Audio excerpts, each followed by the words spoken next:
Hello everyone, health with রিয়াতে সবাইকে welcome. তো আজকে আমি তোমাদেরকে বলবো গরমে কোন খাবারগুলো এড়িয়ে চলবে আর এই ভুল খাবারগুলো তোমাদের শরীরে কতটা ক্ষতি করে। প্রচণ্ড গরমে আমরা অনেকেই ভাবি শুধু বেশি জল খেলে হয়তো আমাদের শরীর ভালো থাকবে, কিন্তু তোমরা কি জানো এই সময় কিছু খাবার আমাদের শরীরকে আরও বেশি গরম করে দিতে পারে, ডিহাইড্রেশনের ঝুঁকি বাড়াতে পারে বা ডাইজেশনে সমস্যা তৈরি করতে পারে। অনেকেই অজান্তে এমন কিছু খাবার খেয়ে ফেলে যার কারণে গরমে অস্বস্তি হয়, ক্লান্তি হয়, গ্যাস হয়, বদহজম হয় বা ডিহাইড্রেশনের মতো সমস্যা বাড়তে পারে। তার মানে এটাই নয় যে সব খাবার সবার জন্য সম্পূর্ণ নিষিদ্ধ। আমি এখানে তোমাদের এটাই বলতে চাই, গরমের সময় পরিমাণ, সময় আর খাবার বেছে নেওয়ার বিষয়টা কিন্তু খুবই ইম্পর্টেন্ট।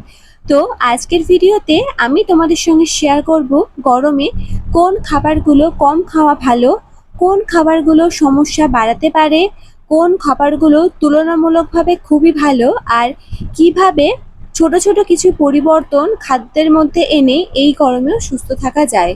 তাহলে চলো দেরি না করে শুরু করছি আজকের ভিডিও। আর ভিডিওটা পুরোটা দেখতে থাকো, আশা করছি তোমাদের সবার খুবই উপকারে আসবে।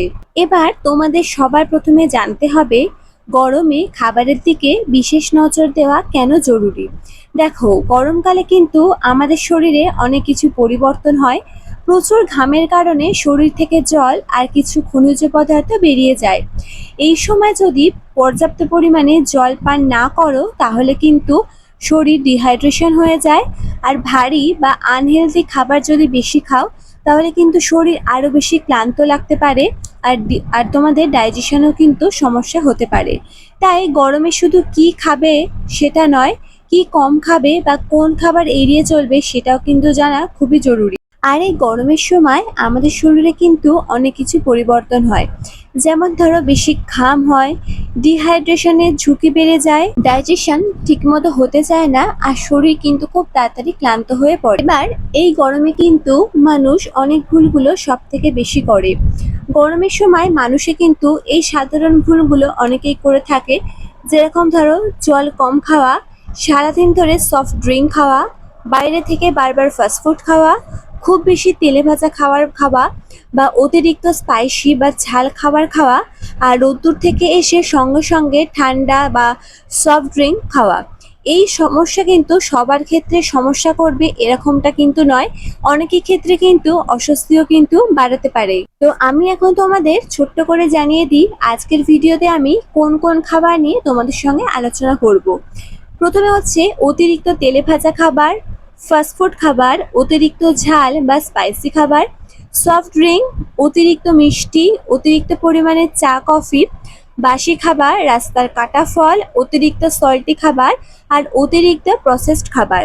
তো এই বিষয়গুলো নিয়ে কিন্তু আজকে আমি তোমাদের সঙ্গে আলোচনা করব। আর এই বিষয়গুলো নিয়ে আলোচনা করার একটাই কারণ, কারণ আমি এখানে যে কটা খাবার নিয়ে আজ আমি তোমাদের সঙ্গে আলোচনা করব এগুলো কিন্তু গরমকালে আমাদের শরীরের জন্য খুবই ক্ষতিকর খাবার। তাই ভিডিওটা তোমাদের জন্য আজকে খুব ইম্পর্টেন্ট হতে চলেছে। তো পুরো ভিডিওটা দেখো, আশা করছি তোমরা খুব উপকার পাবে। তাহলে চলো এবার জেনে নাও কোন কোন খাবারগুলো তোমাদের শরীরের জন্য খুবই ক্ষতিকর। দেখো, তোমরা হয়তো ভাবতেই পারো ভিডিওটা কেন শেষ পর্যন্ত দেখবে। দেখো, অনেকে কিন্তু অনেক খাবার সম্পর্কে ভুল ধারণা রয়েছে, যেমন হচ্ছে আইসক্রিম হয়তো আমাদের শরীরকে ঠান্ডা রাখে, ঠান্ডা সফট ড্রিঙ্ক কি সত্যি গরম কামায়, আর বেশি চা খেলে নাকি ফ্রেশ থাকা যায়। এই প্রশ্নগুলো সহজ উত্তর কিন্তু আজকের ভিডিওতে পেয়ে যাবে, তাই ভিডিওটা কিন্তু শেষ পর্যন্ত অবশ্যই তোমাদের দেখতে হবে। চলো এখন জেনে নাও গরমে কোন খাবারগুলো কম খাওয়া ভালো আর কেন। দেখো, এখানে কিন্তু একটা বিষয় সবসময় মাথায় রাখবে, এই খাবারগুলোকে সবসময় যে পুরোপুরি বাদ দিতে হবে এরকমটা কিন্তু নয়। যেহেতু এখন প্রচুর পরিমাণে গরম, তাই গরমের সময় পরিমাণে খাওয়া আর বারবার না খাওয়া কিন্তু অনেকের জন্য ভালো হতে পারে। তো প্রথমে আমি আসি অতিরিক্ত তেলে ভাজা খাবার। দেখো, এই অতিরিক্ত তেলে ভাজা খাবারের মধ্যে পড়ে সিঙ্গারা, সামোসা, বেগুনি, চপ, পকোড়া, পুরি। এই ধরনের খাবারে কিন্তু প্রচুর পরিমাণে তেল থাকে, আর এতে কিন্তু তেলের পরিমাণটা প্রচুর বেশি থাকে।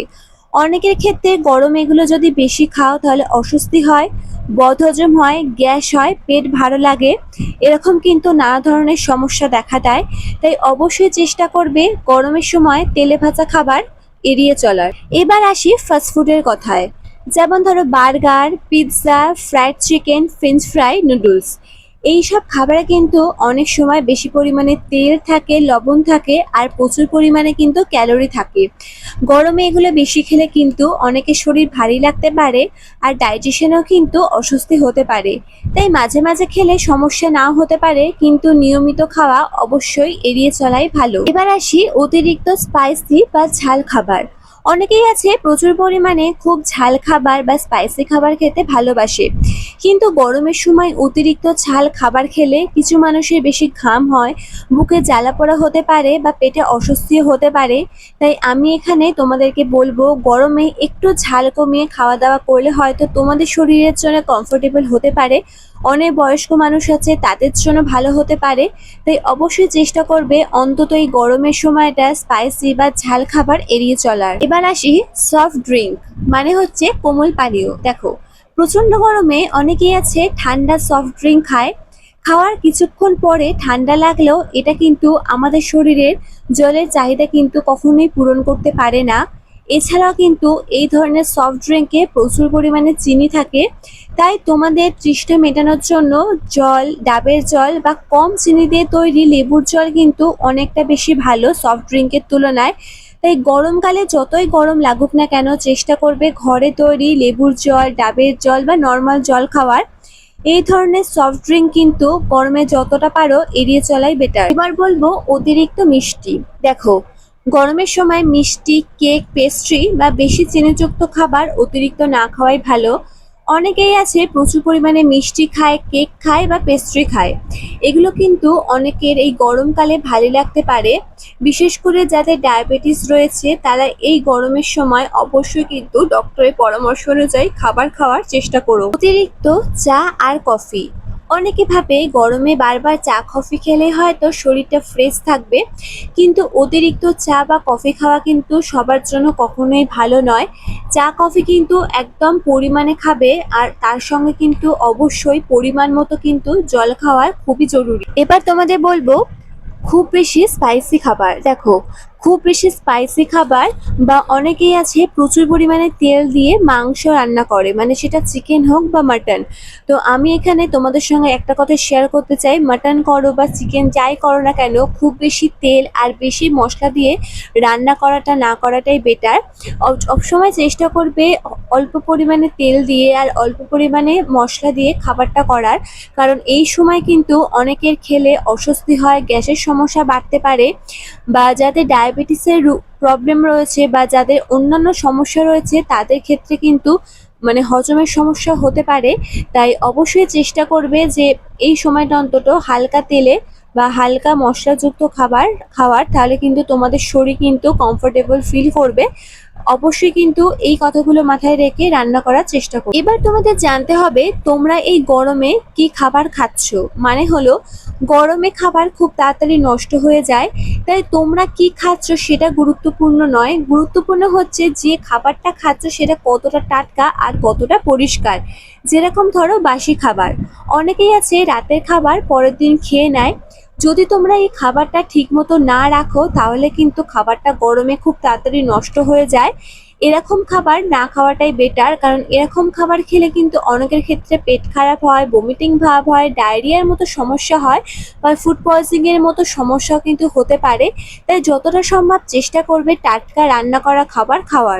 রাস্তার ধারে কাটা ফল। দেখো, গরমের সময় রাস্তার ধারে বা ফুটপাতে দেখবে কাটা তরমুজ, পেঁপে, শসা, আনারস, পেয়ারা এগুলো কিন্তু কেটে কেটে অনেকেই বিক্রি করে। কিন্তু যদি এগুলো দীর্ঘ সময় খোলা অবস্থায় থাকে বা পরিষ্কারভাবে না কাটা হয় তাহলে কিন্তু অনেকটা জার্মস তৈরি হয়। আর আমরা সবাই জানি কাটা ফল কিন্তু বেশিক্ষণ রেখে না খাওয়াটাই ভালো। তো সবসময় চেষ্টা করবে যদি তোমাদের ফল খেতে হয় তাহলে সেটা কিনে এনে বাড়িতে ভালোভাবে ধুয়ে কেটে খাওয়াটাই কিন্তু সবথেকে নিরাপদ। কারণ গরমের সময় রাস্তার ধারে প্রচুর পরিমাণে পলিউশন হয়, ধুলোবালি ওড়ে, যার ফলে কিন্তু এর মধ্যে জার্মস তৈরি হয়। এগুলো খেলেও কিন্তু তোমাদের নানা ধরনের সমস্যা হতে পারে। তাই সবসময় চেষ্টা করবে রাস্তার ধারে যে কাটা ফলগুলো বিক্রি হয় সেগুলো অ্যাভয়েড করার। এবার তোমাদের জানতে হবে অতিরিক্ত কোন কোন সল্টি খাবার খাওয়া যাবে না। যেরকম ধরো চিপস, চানাচুর, প্যাকেটের মধ্যে যে নোনতা স্ন্যাক্স আইটেম থাকে সেগুলো, আর হচ্ছে আচার। এইসব খাবারে কিন্তু লবণের পরিমাণ বেশি থাকে, তাই অবশ্যই চেষ্টা করবে এই খাবারগুলো অ্যাভয়েড করার। এবার তোমাদের বলবো অতিরিক্ত আইসক্রিম। দেখো, অনেকেই আছে বেশি আইসক্রিম খেলেই শরীর ঠান্ডা হয়ে যাবে এরকমটা কিন্তু মনে করে।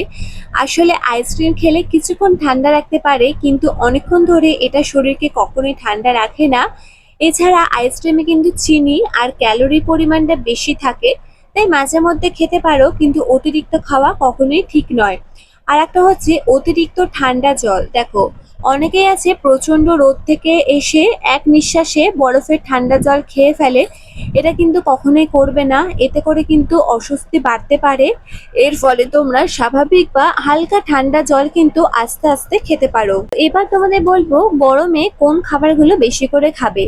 যেমন হচ্ছে শশা খেতে পারো, কারণ শশা কিন্তু জলের পরিমাণটা অনেক থাকে। তরমুজ খেতে পারো, তরমুজও কিন্তু প্রচুর পরিমাণে জল থাকে। এছাড়াও খেতে পারো ডাবের জল, লেবুর জল আর টক দইও কিন্তু তোমরা এই গরমের সময় খেতে পারো। তাহলে চলো এবার জেনে নাও গরমে একটা সহজ সামার ডায়েট রুটিন। দেখো, গরমকালে সকাল থেকে রাত পর্যন্ত কি ধরনের হেলদি খাবার খেলে তোমাদের শরীরটা ভালো থাকতে পারে। প্রথমেই সকালবেলা ঘুম থেকে উঠে চেষ্টা করবে 1 গ্লাস স্বাভাবিক হালকা গরম জল খাওয়ার। এরপর চাইলে তোমরা ভেজানো বাদাম খেতে পারো বা সিজনের একটা ফলও খেতে পারো। এবার ব্রেকফাস্টে কিন্তু তোমরা খেতে পারো ওটস, রুটি বা সবজি, সেদ্ধ ডিম, টক দই বা একটা সিজনের ফল। যতই গরম পড়ুক না কেন চেষ্টা করবে সকালে ব্রেকফাস্টটা অবশ্যই করার। এবার সকাল 11টা থেকে 12টার মধ্যে, যে সময় গরমটা সব থেকে বেশি পড়ে, এই সময় যদি তোমাদের জল তেষ্টা নাও পাও, তাও চেষ্টা করবে জলটা খাবার। চাইলে তোমরা ডাবের জল খেতে পারো অথবা কম চিনি দিয়ে তৈরি লেবুর জলও খেতে পারো। এবার আসি লাঞ্চের কথায়, দুপুরে তোমরা কি খাবে। দেখো, দুপুরবেলা চেষ্টা করবে খুব বেশি ভারী খাবার না খাওয়ার, কারণ দুপুরের দিকে প্রচুর পরিমাণে গরম পড়ে। যে সময়টা তোমরা লাঞ্চ করো সেই সময়টা চেষ্টা করবে ভাতের সঙ্গে রুটি মিশিয়ে খাওয়ার, বা রুটি যদি নাও খাও তাহলে পরিমাণ মতো ভাত, ডাল, সবজি, পরিমাণ মতো মাছ বা চিকেন। এছাড়াও কিন্তু শসা, টমেটো, পাতিলেবু, পেঁয়াজ দিয়ে একটা স্যালাড বানিয়ে খেতে পারো। এবার বিকেলে স্ন্যাক্সে তোমরা কি খাবে। বিকেলবেলা চিপস বা ভাজা পোড়ার বদলে তোমরা তরমুজ, শসা, পেয়ারা বা অন্য কোনো সিজনাল ফলও খেতে পারো।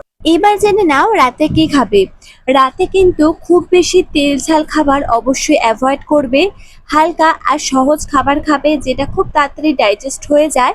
আর খাবার দাওয়ার পরপরে কিন্তু কখনোই ঘুমাতে যাবে না। দেখো, তোমরা তো জেনেই নিলে গরমের একটা সামার ডায়েট রুটিন। এবার তোমাদের জানতে হবে গরমে ডিহাইড্রেশন কি করে মেটাবে। দেখো, গরমের সময় কিন্তু শরীরের ডিহাইড্রেশন বা শরীরে জলের ঘাটতি কিন্তু প্রচুর পরিমাণে হয়। তাই এই সময় কিন্তু চেষ্টা করবে প্রতিদিন নিয়মিত পরিমাণে জল খাবার। দীর্ঘ সময় যদি রৌদ্রে থাকো তাহলে অবশ্যই মাঝে মধ্যে একটু রেস্ট নিয়ে নেবে। যদি প্রচুর পরিমাণে ঘাম হয় আর শরীর যদি খুব খারাপ করে তাহলে চিকিৎসকের পরামর্শ অনুযায়ী অবশ্যই ওআরএস খাবে। আর বাইরে বের হলে কিন্তু সবসময় চেষ্টা করবে জলের বোতল সঙ্গে রাখার। আর এই গরমের সময় কিন্তু তোমাদের আরো ইম্পর্টেন্ট টিপস কিছু মেনে চলতে হবে, যেরকম হচ্ছে সবসময় চেষ্টা করবে টাটকা খাবার খাওয়ার। ফল আর সবজি অবশ্যই ভালোভাবে ধুয়ে নেবে। অনেকটা সময় বাইরে রাখা খাবার কিন্তু অ্যাভয়েড করবে। খুব বেশি তেল, ঝাল বা মিষ্টি খাবার কম খাবে। এই সময় চেষ্টা করবে পর্যাপ্ত করে ঘুমানোর আর রেস্ট নেওয়ার। আর অবশ্যই কিন্তু হালকা রঙের কটনের ড্রেস পরো। তাহলে আজকের ভিডিওতে আমি তোমাদের সঙ্গে শেয়ার করলাম গরমে কোন খাবারগুলো কম খাওয়া ভালো, কেন অতিরিক্ত তেলে ভাজা, ফাস্টফুড, সফট ড্রিঙ্ক আর অতিরিক্ত মিষ্টি সমস্যা বাড়াতে পারে, কোন খাবারগুলো গরমে তুলনামূলকভাবে ভালো, আর সারাদিন কিভাবে তোমরা হেলদি খাবার খাবে। দেখো, সব থেকে গুরুত্বপূর্ণ বিষয় হলো পরিমাণ মতো আর হেলদি খাবার খাওয়া সব থেকে ভালো। কোনো খাবারে কিন্তু তোমাদের সুস্থ বা অসুস্থ করে দেয় না, এটা নির্ভর করে তোমাদের প্রতিদিনের খাবারের উপর। তো বন্ধুরা, আশা করছি আজকের ভিডিওটা তোমাদের খুব ভালো লেগেছে আর অবশ্যই কিন্তু তোমাদের উপকারে আসবে। তো তোমাদের মতে গরমে কোন খাবারটা সবচেয়ে বেশি খাওয়া উচিত অবশ্যই কিন্তু আমাকে কমেন্টে জানিও। তাহলে চলো আজকের মতো ভিডিওটা এখানে শেষ করলাম, তোমাদের সঙ্গে দেখা হচ্ছে পরের ভিডিওতে। আর ভিডিওটা যদি ভালো লেগে থাকে তাহলে একটা লাইক করো, তোমাদের বন্ধু আর পরিবারের সঙ্গে শেয়ার করো। আর এরকমই হেলথ টিপস পাওয়ার জন্য আমার হেলথ উইথ রিয়া চ্যানেলটা সাবস্ক্রাইব করে পাশে থেকো। তো চলো আজকের মতো এখানে শেষ করছি, তোমাদের জন্য নেক্সট দিন আসবো আরও এরকম হেলথ কিছু টিপস নিয়ে। তো ততক্ষণ সবাই সুস্থ থেকো, ভালো থেকো, দেখা হচ্ছে পরের ভিডিওতে। তো আজকের মতো সবাইকে বাই বাই।